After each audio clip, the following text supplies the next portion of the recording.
आप सिर्फ DU LLB का, डीयू लॉ में 3 कॉलेजेस हैं, सीएलसी, एलसी1, एलसी2। इसका अगर प्रेफरेंस आपने अगर सही से नहीं भरा तो आप गड़बड़ कर सकते हो। आप जो डिजायर्ड कॉलेज डिमांड कर रहे हो, चाहे वो एलसी1 हो, एलसी2 हो, आपके नंबर कितने भी हो, अगर आपके कट ऑफ ठीक ठाक हैं तो आपको सही तरीके से प्रेफरेंस भरना पड़ेगा। ये आपका टारगेट होना चाहिए। देखिए, ये 2024 का कटअप है। आने वाले टाइम में 2024 के बाद 2025 का भी कटअप दिखाने वाला हूं। 2023, 22 ये सब कटअप हमने डीयू एलएलबी का दे रखा है। लगातार 8 वर्षों से मैं आपको एलएलबी के एडमिशन के लिए लगातार गाइड कर रहा हूं। देखो, डीयू एलएलबी हो, इसमें आपका एडमिशन हो, इसके लिए कुछ चीजें आपको गारंटीड तौर पे करनी पड़ती है। मैं आपको समझाऊंगा उसका साइंस क्या है, बहुत ही अच्छे तरीके से सिंपल लैंग्वेज में समझाऊंगा। लेकिन पहले कटअप देख लो। अगर आप अनरिजर्व कैटेगरी से थे तो फर्स्ट कटअप 205 से शुरू हुआ था। 205 से शुरू हुआ था फर्स्ट राउंड का, लेकिन ये 2025 में बढ़ गया था। फिर आएगा, डाउन आएगा, अनरिजर्व तो हो गया। अगर आप एलसी1 में अप्लाई कर रहे हो तो 186 से शुरू हुआ था। सोचो नंबर का गैप कितना है, 19 नंबर के गैप हैं यहाँ पे। एलसी2 में 187, तो एलसी1 एलसी2 का लगभग लगभग बराबर होगा, एक या दो नंबर इधर उधर हो सकता है। ईडब्ल्यूएस का 188 होगा, एलसी1 का 171 होगा, एलसी2 का 171। देख रहे हो आप, एलसी1 एलसी2 लगभग लगभग सेम रहता है। ओबीसी का अगर हम बात करें तो 159 है, और वहां भी 159, एलसी1 और एलसी2 में 159 है, और 180 है आपके सीएलसी में। फर्स्ट राउंड में ओबीसी का 180 पे एडमिशन हुआ है। अब देखो ये कब का है, 2024 का है। फिर एससी में 164, एलसी1 में 143, एलसी2 में 141, एसटी में 144, एलसी1 में 92 और एलसी2 में 90। यानी एसटी कैटेगरी के हो और अगर आपका 100 नंबर से भी कम है तो आपका एडमिशन पक्का समझो। बहुत बच्चे डर रहे हैं कि सर कौन सा ऐसा प्रेफरेंस अपनाए कि आपका एडमिशन हो। देखो, मेरे जो सिलेक्टेड स्टूडेंट के ग्रुप में जितने भी स्टूडेंट्स का सिलेक्शन हुआ था, उन सब में एक कॉमन चीज थी कि उन्होंने जो मैंने बताया था उसको फिल किया। आपके नंबर अगर LC2 रेंज के हैं तो आप CLC फर्स्ट प्रायोरिटी क्यों डालोगे? आपको ना वो मिलेगा ना ये मिलेगा। आप खुद सोचो कि आपका नंबर जिस रेंज का है, यानी सेफ स्कोर, आपने जो भी आप रॉ स्कोर देख रहे हो उसका एक रेंज है, रेंज यानी कि LC1 के कट ऑफ में आ रहा है। और 2025 में भी दिखाऊंगा क्या है, अभी आइए देखते हैं। पहले दूसरा कट ऑफ देखिए। फिर दूसरे में 5-5 नंबर लगभग कम हुआ। अनरिजर्व का 200 हो गया, ईडब्ल्यूएस का 182, सीएलसी की बात कर रहे हैं, ओबीसी का 169, ये भी 11 नंबर घटा। एससी का 143 और एसटी का 90, और एसटी का LC1 और LC2 में तो 65 63 नंबर पे भी हुआ है। आप सोचो, एससी कैटेगरी का 130-32 पे भी एडमिशन हुआ है। तो आप अगर कॉन्सियसनेस के साथ फॉलो नहीं करोगे तो फिर कौन करेगा, और फिर किसका एडमिशन होगा? तो आपको क्या करना है, इस पे ध्यान रखिएगा। डीयू एलएलबी 2024 का ये सेकेंड कट ऑफ है। इसके बाद भी थर्ड राउंड में जो सीटें बच गई थी स्पॉट राउंड तक आया हुआ है, नंबर धीरे धीरे नीचे गए हैं, लेकिन दो ही आपके लिए मायने रखते हैं, क्योंकि उसके बाद आपको पता नहीं लगता है ठीक से। ये ध्यान रखिएगा। बात समझ में आ रहा है आपको?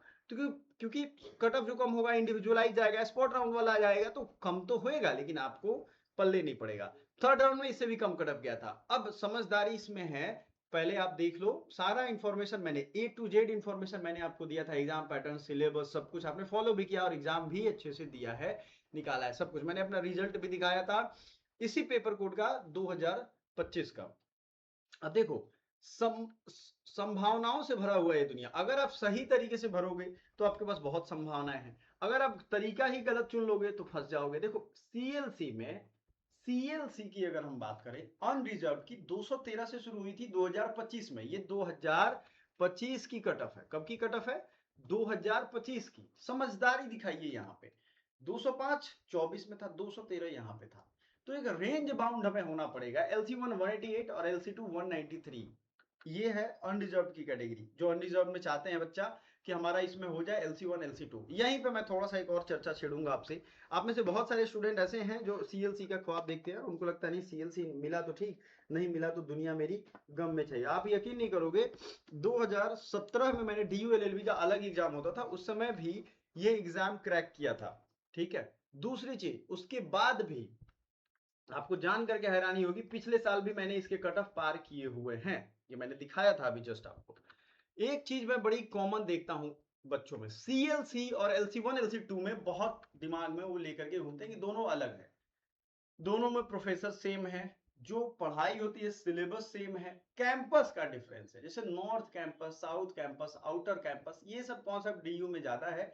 दिल्ली यूनिवर्सिटी क्या था, दिल्ली यूनिवर्सिटी कुछ कॉलेजेस थे जिन सबको एक मिला करके एक यूनिवर्सिटी बना दिया गया, अलग अलग कॉलेजेस थे, अलग अलग लोगों ने दान किए थे, जमीन दिया था, उन लोगों के नाम पे ये सब कॉलेज हुआ करते थे, और इनको उन लोगों ने एक बना दिया। कोई बुराई नहीं है, ये अच्छा काम उन्होंने किया, लेकिन अब इसमें आपके दिमाग में आ गया कि जो इमिनेंट पर्सनालिटीज हैं वो कहां से पढ़े हैं, सीएलसी से ही सब लोग पढ़े हैं, LC1 से पढ़े। आप जाइए डिस्टिंग्विश्ड एल्यूमिनी लिस्ट देखिए, मैंने टेलीग्राम पे शेयर किया हुआ है, LC2 का भी, LC1 का भी, राज्यों के गवर्नर, बड़े बड़े आईपीएस ऑफिसर या आईएएस ऑफिसर, या बहुत बड़े बड़े सीनियर फेलो जो वर्ल्ड रैंक पे अच्छे एकेडमिक्स हैं, उनके भी एकेडमिक क्वालिफिकेशन में DU LLB है। एक समय में ये पटना लॉ कॉलेज का रुतबा हुआ करता था, लेकिन यहाँ शिक्षा धराशायी हुआ तो ये खत्म हो गया।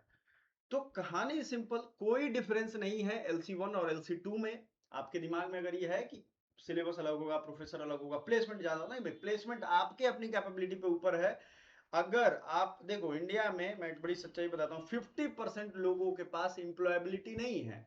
अब देखो इसका एक रीजन है, इंप्लॉयबिलिटी किसके पास आएगी, जिसमें मेरिट होगा, जो स्किल सीखेगा, और मेरिट है भी फिर भी कॉलेज में गए नशे में पड़े हुए हैं तो खत्म हो जाएगी मेरिट। तो ये सिंपल सी लॉजिक आपको याद रखनी है कि मेरिट होनी चाहिए, आप में अपने काबिलियत होनी चाहिए, स्किल्स होनी चाहिए, तो एक टाइम आएगा कि लोग आपको नौकरी के लिए ढूंढेंगे, आपको तो खोजा जाएगा, आपको कोई नहीं खोजेगा तो आप खुद अपने रास्ते बना लोगे, लेकिन आपको ये तो करना पड़ेगा ना। तो LC1 हो या LC2 हो, कोई फर्क नहीं पड़ता है, आपको सेम चीजें मिलेंगी, लेकिन डिमांड जहां ज्यादा होगा वहां आपको पता है उसकी रेट बढ़ जाती है। तो वही चीज है, CLC में सभी लोग अप्लाई करते हैं तो उनका कट ऑफ हमेशा हाई रहता है, ठीक है, ये आपको ध्यान रखना है, ठीक है। अब CLC में, LC1 में, LC2 में कोई डिफरेंस नहीं है, ये बस आपके डिमांड का डिफरेंस है। क्लियर हो गया। अब आपको ओबीसी एनसीएल का कट ऑफ हम दिखाते हैं, 187 आ गया था, और LC1 में 167, 169। LC1 में आप देख रहे हो कि पिछले भी 2024 में कट ऑफ लगभग लगभग सेम था। ईडब्ल्यूएस में CLC में 196 था, और LC1 में 177 था, LC2 में 188 था, 180 था।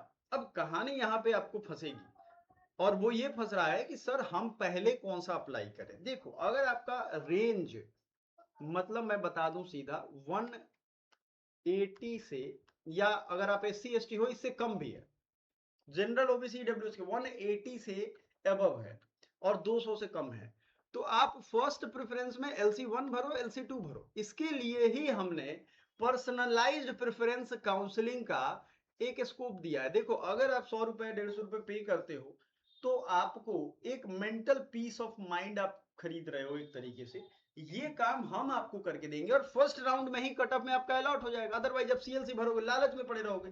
देखो CLC के लायक अगर आप होगे तो CLC आपको मिलेगा, अपग्रेड करने पे पहले अपनी सीट तो रिजर्व करो। तो हमने पर्सनल काउंसलिंग के लिए जो आपको चीजें दिखाई थी, वो हमने आपको बहुत बारीकी से समझा रखा था कि आप ऐसे ऐसे कर सकते हो, अगर आप चाहो तो कर सकते हो, क्योंकि मेंटल पीस ऑफ माइंड अगर आपके पास होगा तो सही है।